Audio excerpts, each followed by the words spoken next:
นี้สิได้เก่ารัตนาทุ่งกำมอมโสภาพรพิษประสิทธิ์ศรีวัฒนาสิริพนาวดีเยาวชนโสพีธานีนี่สดใสไทยเฮาเจริญด้วยนามพระไทยถ้าปีชามากมายเรียนรู้ตามแนวโครงการทูบีนัมเบอร์วันเสริมส่งความฝันเยาวชนแดนไทยท่านี้เป็นสีเพิ่มพูนเป็นย้อนพระคุณบารมีกระหม่อมหญิง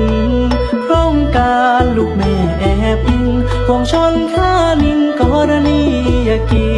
จแผ่นดินไทยทั้งไปทั่วทิศแนวทางชีวิตให้เจริญหุ่งเฮือง